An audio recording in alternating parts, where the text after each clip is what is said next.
This video is brought to you by patreon.com/worsttake. Get access to exclusive live streams and Discord servers, on-screen shoutouts, and early access to some videos when you join now. Help make sure that we can continue to make content like this by supporting the Patreon. Links are in the description down below.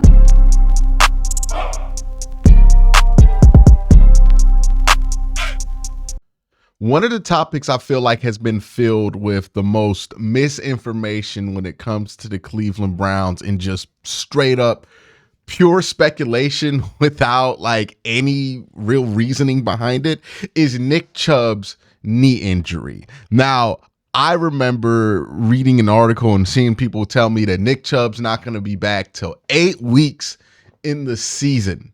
And I was wondering, well, where the hell did that come from, right? Because that's not what anything would indicate that Nick Chubb would be back. 8 weeks is a little bit extreme into the season.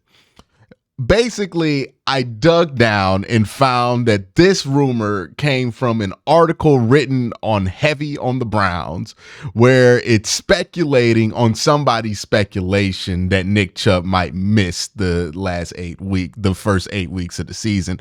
Basically, the way the information went was somebody on Bleacher Report speculated that Nick Chubb could miss 8 games. They didn't really have a reason or a source behind that speculation. It was just that person speculating. So it came out of thin air. I researched the guy who wrote the original article on Bleacher Report, just a regular dude who writes articles. So I'm pretty sure it was just pure 100% speculation.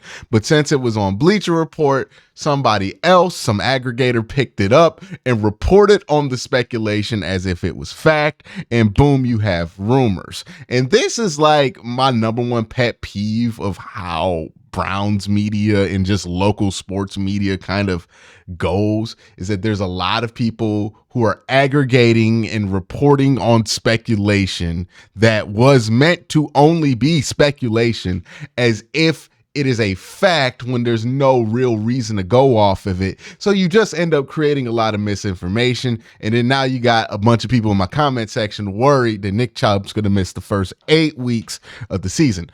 I'm going to spoil a part of this video before I even get started, but I highly doubt he misses 8 weeks of the season. There's nothing that suggests that's going to be the case. And again, missing 8 weeks during the season is just a bit extreme, given what we know about this situation. So what do we know about Nick Chubb's knee injury? Well, it's real simple. One, we know that the injury happened on September 18th in 2023. 11 days later, he got surgery to repair his MCL.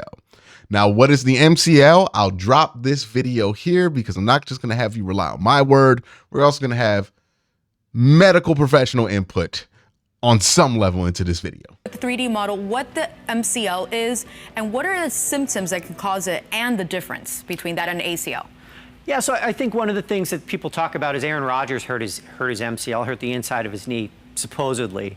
I mean, sometimes these media reports aren't necessarily totally correct, or not totally telling what happens. But the MCL is basically a ligament that goes on the inside part of your knee. This model is actually knee because it has both knees in it. So you can see it here. It's a very relatively thick ligament that's on the inside part of the knee and basically keeps your knee from bending this way. So you don't go. You don't go knock-kneed. That ligament keeps you from doing that. But are the symptoms the same for an ACL and MCL? They're similar in a way. You definitely get pain. Usually an MCL injury, if it's an isolated MCL injury, you don't get the same amount of swelling inside the joint because it's actually, for the most part, it's outside the joint, whereas the ACL is inside the joint. So if that gets cut or torn or whatever, it bleeds, and so the whole knee swells up. If you tear your MCL, you typically don't have that same kind of reaction. At the same time, the blood supply to the MCL is fantastic. So you'll see athletes who have MCL tears, they typically don't need surgery. Sometimes they do, of course, if you've torn it completely.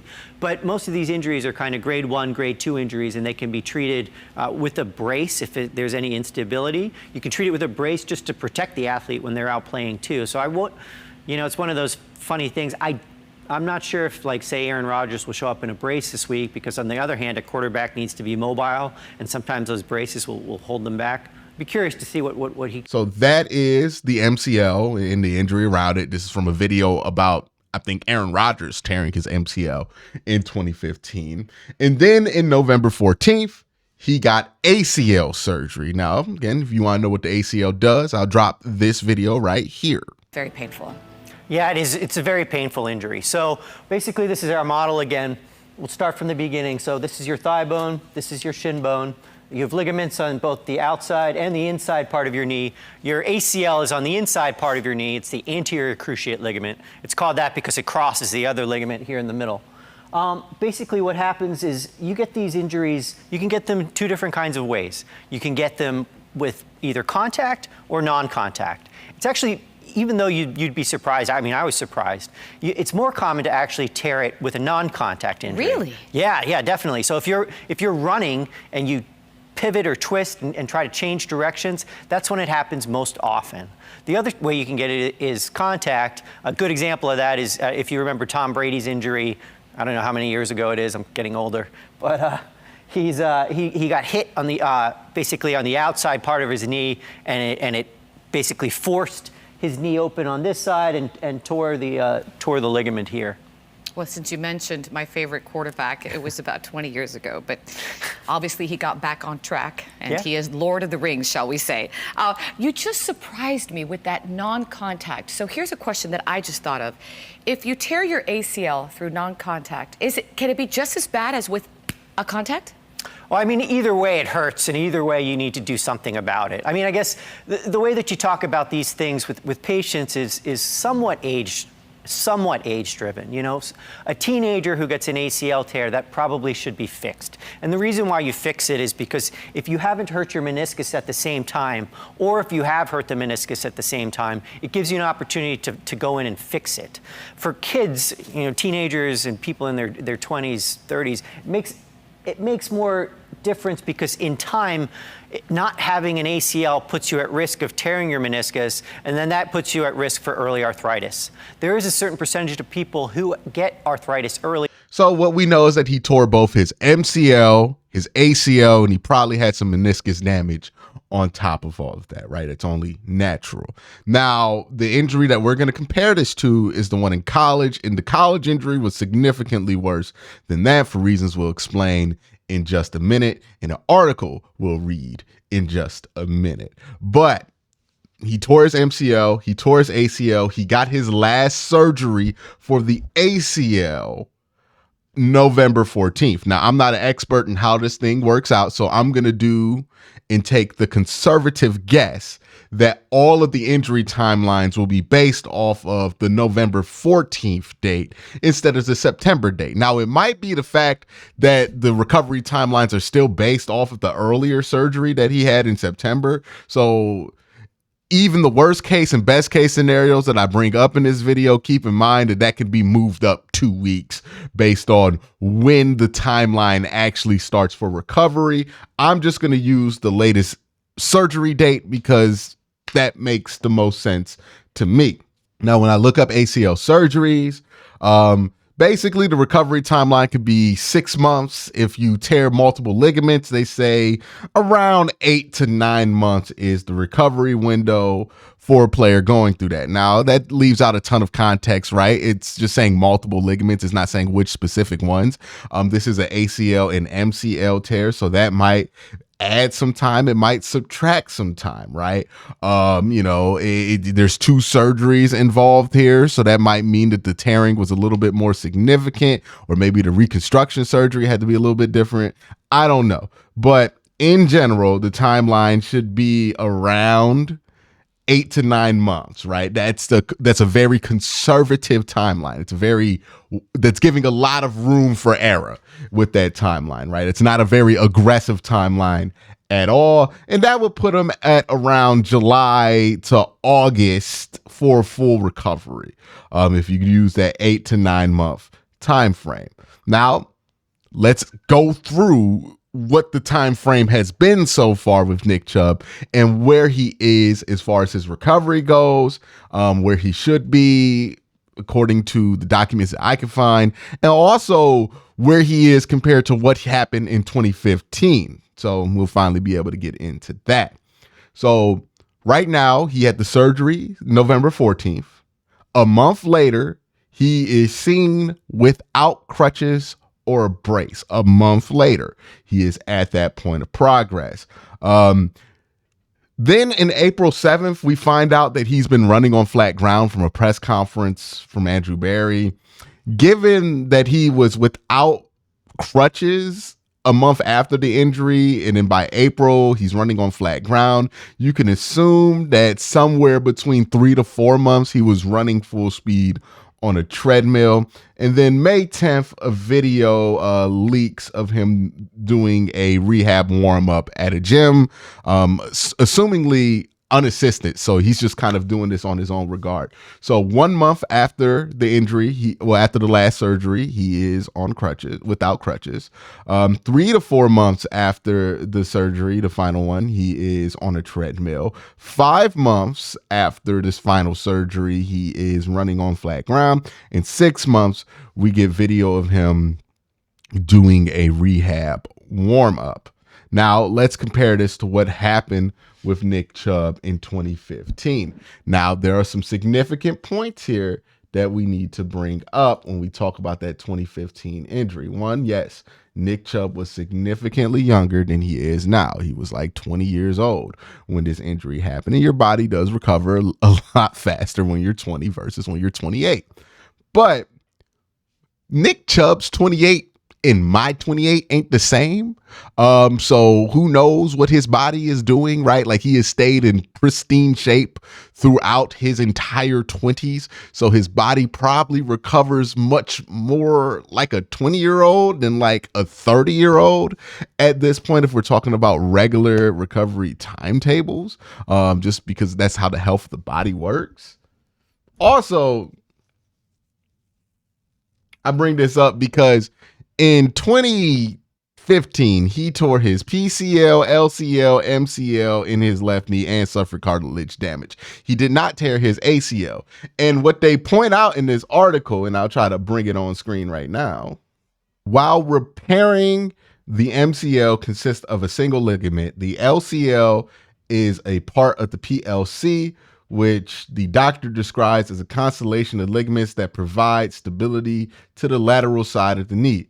According to the doctor, Chubb would have been better off tearing his ACL.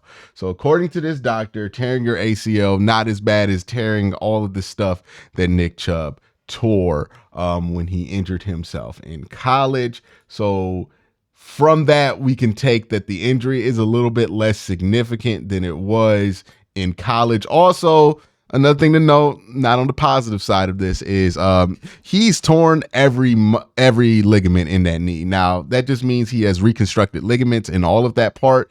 It seems to me, from what I read, that the reconstructed ligaments don't really have that much of a increased possibility for injury as long as the surgery is completed successfully. And it seems like the surgeries have been completed successfully, but it could be something like what happened with J.K. Dobbins, where they might have to go back in and clean something up and he might miss like a couple weeks in the season. But again, that's like worst case scenario.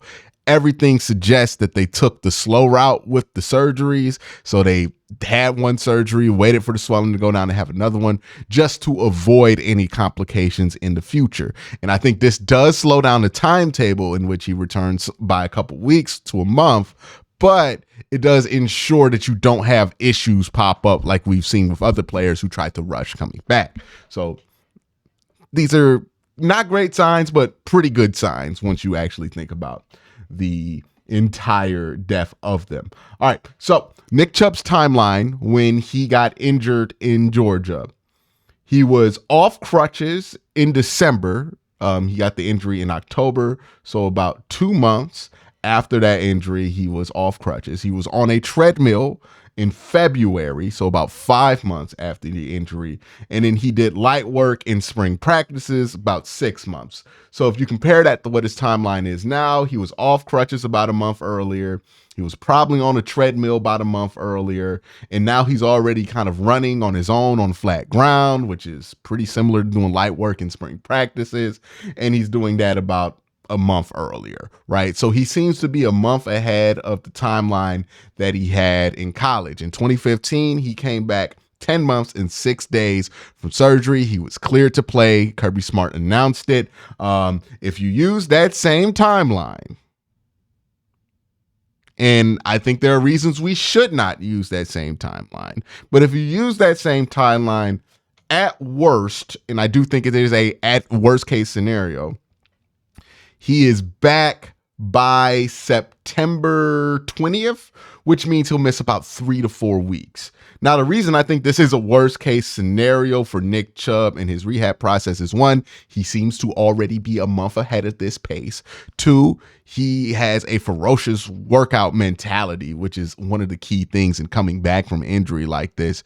And it seems like he's attacking this pretty strongly. He's also more experienced in how to come back from an injury, so he's not learning these exercises. He knows these exercises. He's probably been doing these exercises since he had that original injury in 2015 to kind of do maintenance on that knee. So this is nothing new to him, so he can probably attack it at a little bit of a higher level. If you want to look for something, or if you see something that would tell you that we're at a really good place with Nick Chubb and his knee injury, is if he has a video come out of him squatting. Right? When you tear that ACL, MCL, from everything that I've been able to gather, it's that bending motion, right, that you do in a squat that's a little difficult. And if he could put a lot of weight on that and squat and be comfortable doing that with or without a brace, that tells you that he is pretty close to coming back, right? So if the video leaks of him squatting in like August or July, he's probably going to be back for the start of the season in some capacity.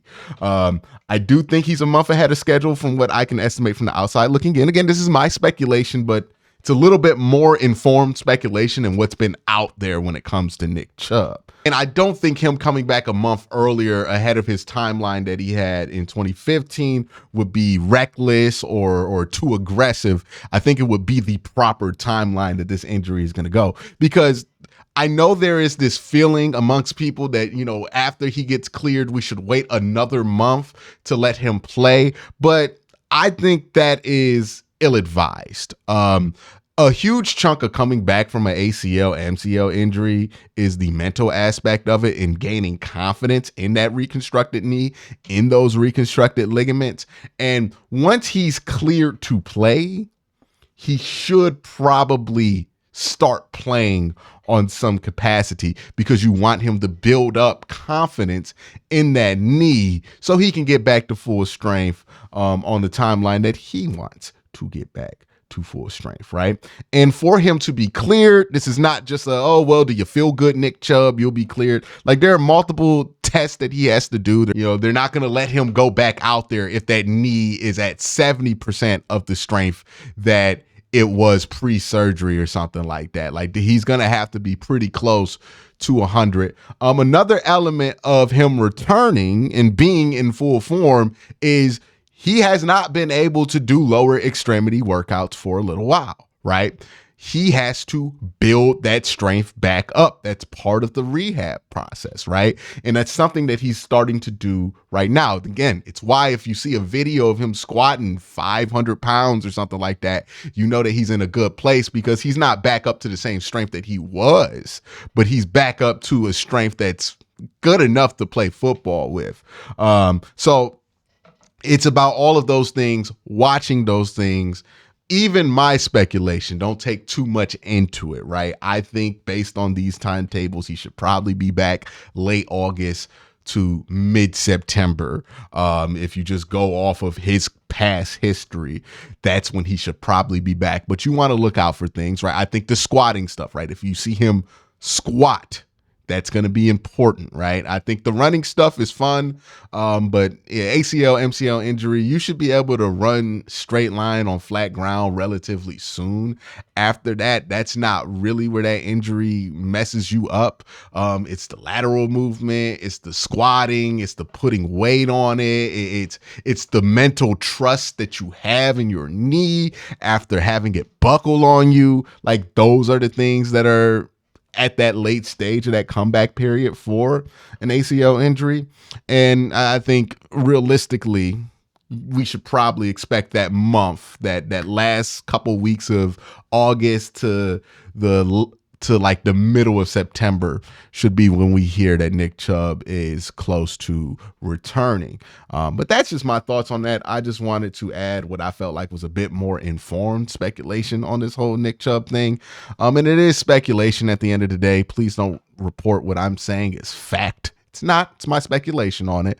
But I feel like the speculation about this knee injury has been leaving a lot to be desired. And that's why I wanted to make this video. Y'all have a great day. Have an even better night. Peace.